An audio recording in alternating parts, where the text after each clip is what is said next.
మనతో పాటు డాక్టర్ జీలకర్ర శ్రీనివాస్ గారు ఉన్నారు. గద్దరన్నతో సార్కున్న అనుబంధం తెలుసుకున్నానా? నమస్తే. నమస్తే అమ్మా. గద్దరన్నతో మీకున్న అనుబంధం ఎలాంటిది? గద్దరన్నని చూసి పెరిగిన వాళ్ళం. చిన్నప్పుడే 5వ తరగతి 6వ తరగతి చదివే రోజుల్లో గద్దరన్న పుస్తకం మా ఇంటికి వచ్చింది. ఆ తర్వాత గద్దరన్న ప్రజా జీవితంలోకి వచ్చినప్పుడు అతిపెద్ద బహిరంగ సభ హైదరాబాదులో, వరంగల్లో అవన్నీ టీవీలలో చూడటం. ఆ తర్వాత హైదరాబాద్కు నేను వచ్చిన తర్వాత గద్దరన్నతోటి కలిసి చాలా కార్యక్రమాలు చేశాం.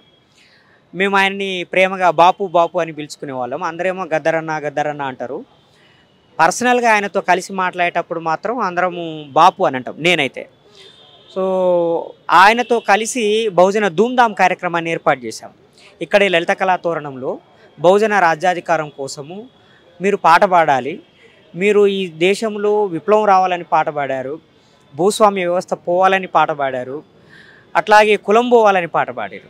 కాబట్టి ఎస్సీ ఎస్టీ బీసీ మైనారిటీలకి రాజ్యాధికారం రావాలంటే నువ్వు పాట పాడాలి బాపు అని చెప్పి నేను మత్స్యదేవేందర్ వెళ్ళి మాట్లాడడం అనేది జరిగింది. ఆయన తప్పకుండా వస్తా మీకోసం అని చెప్పి వచ్చి ఆ కార్యక్రమాన్ని పాల్గొన్నాడు. ఆ తర్వాత వరంగల్లో పెట్టిన సభకు వచ్చిండు, కరీంనగర్లో పెట్టిన సభకి, ఆ తర్వాత చాలా అదేవిధంగా దక్షిణాది ఆత్మగౌరవ సభ నిర్వహించినాం. ఉత్తరాది వాళ్ళు నువ్వు తెలంగాణ కోసమేమో పెద్ద పోరాటం చేసి తుపాకీ తూటాలు తిని పెద్ద ఉద్యమం చేసి తెలంగాణ సాధించుకున్నాము. కానీ తీరా తెలంగాణ వచ్చిన తర్వాత ఇది ఆ ఉత్తరాది వాళ్ళ చేతుల్లోకి వెళ్ళిపోతున్నది.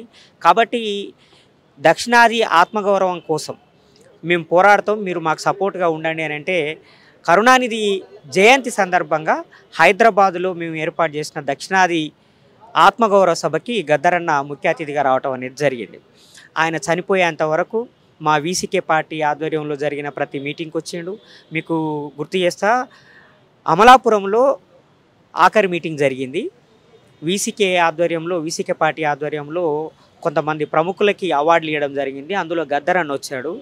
సత్యే ముందు అంతా సత్యమే చెప్తా అని చెప్పి ఇదే మాట అన్నాడు. సత్యే ముందు సత్యమే చెప్తా, అబద్ధం చెప్పను. ఇప్పుడు ఈ తెలంగాణ, ఈ ఆంధ్ర మొత్తం దక్షిణాది మొత్తం కూడా ఉత్తరాది పెట్టుబడిదారుల చేతుల్లోకి వెళ్తూ ఉన్నది. దీన్ని కాపాడుకోవాలి. అమెరికా సామ్రాజ్యవాదం మన దేశాన్ని నాశనం చేయాలని చూస్తుంది, దానికి వ్యతిరేకంగా పోరాడాలి, ప్రజలే అధికారంలోకి రావాలి, బహుజన వర్గాల అధికారంలోకి రావాలి, సత్యం ముందు సత్యమే చెప్తా అని చెప్పి ఆ రోజు మాట్లాడాడు. ఆ తర్వాత జస్ట్ ఒక 1 మంత్ తర్వాత ఆయన చనిపోవడం అనేది జరిగింది. అంటే జూలైలో అక్కడ మీటింగ్ జరిగింది, ఆగస్టులో తాను చనిపోవడం జరిగింది. అది చాలా బాధాకరమైన విషయం. గద్దరన్న ఎన్నో పాటలు పాడారు, ఎన్నో కవితలు ఎన్నో రచన చేశారు. గద్దరన్న పాడిన పాటలు మీకు నచ్చిన పాట? నాకు భారతదేశం భాగ్యసీమరా సకల సంపదకి కొదవలి ఎదురు అనే పాట నాకు చాలా ఇష్టం. గద్దరన్న ఒక పాట ఏంది, అన్ని పాటలు ఇష్టం గద్దరన్నవి. తెలంగాణ గురించి పాడిన వాటికంటే నాకు ఎక్కువగా ఆయన విప్లవోద్యమంలో పాడిన పాటలే నాకు చాలా ఎక్కువ. విప్లవోద్యమంలో పాడిన పాట ఏ పాట బాగా అందరిని అలరించింది? ఉద్యమంలో ఒకటి అరౌండ్ ఎన్ని పాటలు చెప్పాలి. రిక్షా దొక్కే రహీమన్నా, రాళ్ళు కొట్టే రామన్న, డ్రైవరు మల్లన్న, హమాలి కొమురన్న, మన్నించి మా మాట వినారు రైతన్న.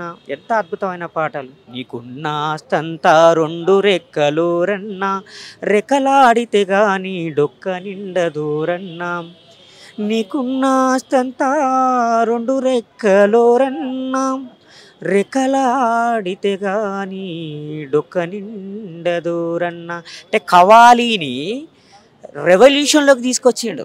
హైదరాబాద్ అనేది కవాలీకి కేంద్రం. మీరు దేశంలో ఎక్కడికైనా వెళ్ళండి, హైదరాబాదీ కవాలీలకున్నంత గొప్ప పేరు ఇంకెక్కడ లేదు, మళ్ళీ పాకిస్తాన్లో ఉంటుంది. అలాంటి ఒక గొప్ప ప్రక్రియని విప్లవోద్యమానికి ఉపయోగించిండు ఆయన. అట్లాగే స్వర్ణక్క పాట కావచ్చు, పోతివిరో రామన్న పేదోళ్ళ ఉసురు తగిలి అని ఆయన పాట కావచ్చు, తర్వాత దళిత పులిలమ్మ కారం చేడు సంఘటన జరిగిన తర్వాత అద్భుతమైన పాటలు. అంటే ప్రజల్ని సాయుధం చేయాలి, ప్రజల్ని ఈ సమాజం మీద తిరుగుబాటు చేసే విధంగా చైతన్యం చేయాలి, బాంచందొర అన్నంతో బందూకు పట్టించి యుద్ధంలోకి దించాలి అనేది ఆయన లక్ష్యం. అందుకే ఆయన్ని ప్రజా యుద్ధ నౌక అన్నాడు. ఆ నౌకలో ప్రజలందరూ ఉంటారు. ఆయన ఒక్కడు యుద్ధం చేయడం కాదు, ఆయన ప్రజలందరినీ. ఆయన మీరు గిరాయిపల్లి ఒగ్గు కథ వినండి. గిరాయిపల్లి ఒగ్గు కథ 50 నిమిషాలు ఉంటుంది. ఆ 50 నిమిషాల తర్వాత ఆ లాస్ట్ 5 మినిట్స్ ఇక గద్దరన్న వెంట నడిచిపోతారు ఎవరైనా. కంటిన్యూస్గా 50 మినిట్స్ చెప్తాడు కథ. నక్సలైట్ బిడ్డలు ప్రజలు ఎదుర్కొనే బాధలు, అక్కడికి నక్సలైట్లు ఎట్లా వచ్చిర్రు, ఆ పేద బిడ్డలు చంపుకున్నా మీరే సాదుకున్నా మీరే అని చెప్పి నక్సల్బరీ యువకులు వాళ్ళకి ప్రజలకి చెప్పటం, పోలీసులు చిత్రహింసలు పెట్టడము, ఆ లాస్ట్ టాప్ లెవెల్కి తీసుకుపోతాడు, పీక్ లెవెల్కి తీసుకుపోతాడు. ఎప్పుడైనా నేను చాలామందిని మాట్లాడినప్పుడు విన్నాను, ఆయనతో చెప్పినప్పుడు నేను చూసింది కూడా ఏంటంటే, గద్దరన్న ఒకసారి ఒక ఊళ్ళో మీటింగ్ పెడితే ఊరంతా ఓ దగ్గరికి వస్తుంది, గద్దరన్న ఎడిపోతే అడే వస్తారు వాళ్ళు, అడవిలోకి పోతే అడవిలోకి వస్తారు, సిటీకి పోతే సిటీలోకి వస్తారు. అంటే ప్రజల్ని విప్లవ ఉద్యమంలోకి తీసుకొచ్చే పనిని గద్దరన్న చేసినట్టుగా ఇంకెవరు చేయలేరు. ప్రజల బాణిలో రాసిన ప్రపంచంలో ఎక్కడ లేడండి ఇంత గొప్ప వాగ్గేయకారుడు, ఎవరు లేరు. పాల్ రాబ్సన్ కాదు, మైకేల్ జాక్సన్ కాదు, బాబ్ మార్లే కాదు, వాళ్ళు ఎవరు కూడా వీళ్ళ గద్దరన్న ముందు నిలబడే వ్యక్తి కాదు.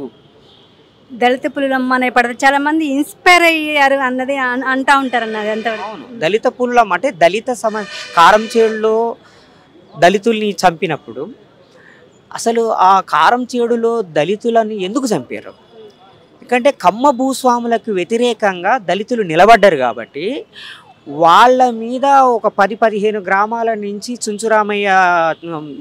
చెంచురామయ్య రౌడీలను అందరిని తీసుకొచ్చి దాడి చేయించాడు.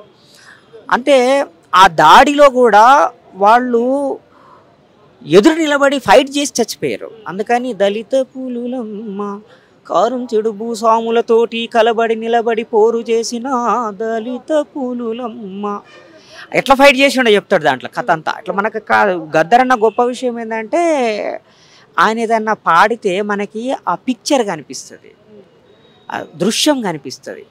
ఆ దృశ్యము ఆ కారంచేడు వీరులు ఎలా పోరాడిరో మనకి చూపిస్తారు. గుండెల మీద దండిండని చెప్పి చెప్తాడు ఒక వాక్యంలో. అది విన్నోళ్ళు ఎవరైనా కూడా అంటే తిరుగుబాటు చేయాలా, వాడు చంపితే మనం పడొద్దు, వాడు తిడితే మనం పడొద్దు. ఆత్మగౌరవం అంటే అదే కదా. ఆత్మగౌరవం అంటే దేవరిస్తే వచ్చేది కాదు, అడుక్కుంటే వచ్చేది కాదు, ఫైట్ చేస్తే వచ్చేది. అది మన శరీరంలో మన మనసులో ఉంటుంది. ఆ మనసులో మన దళిత వర్గాలకి మనసులో ఆత్మగౌరవ భావన లేదు. దాన్ని తీసుకురావడానికి ఆయన అంత రెవల్యూషనరీ అండ్ ఫెరోషియస్ సాంగ్స్ రాసింది. చాలామందికి ప్రేరణ. ఈ తరం జనరేషన్కి గద్దరన్నకి ఏమైనా బుక్ రూపంలో కానీ పాఠ్యాంశ రూపంలో తీసుకొచ్చే ఆలోచన ఏమైనా ఉందా అన్న?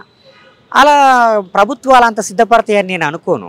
ఎందుకంటే ప్రభుత్వాలకి వ్యతిరేకం, రాజ్యానికి వ్యతిరేకం ఆయన. బేసిక్గా రాజ్యానికి వ్యతిరేకంగా ఉండే వ్యక్తిని ప్రభుత్వాలు ఎందుకు ఆదరిస్తాయి? ఆయన గురించి పాటలు వింటేనే భయపడుతున్నారు. ఆయన గురించి పాఠాలు చెప్తారా? చెప్తే ప్రజలందరూ యుద్ధంలోకి వెళ్ళిపోతారు. అంటే ఈ ఆర్థిక అసమానతలు, సామాజిక అసమానతలు తొలగిపోయే ఒక సమాజం కోసం వాళ్ళు వెళ్ళిపోతారు. కాబట్టి రాజ్యం అలా చేయదు అని అనుకోండి. కానీ ఆ పని చేయాల్సిన బాధ్యత ఉద్యమకారులది. గద్దరన్న గురించి పాడాలి, మాట్లాడాలి, రాయాలి.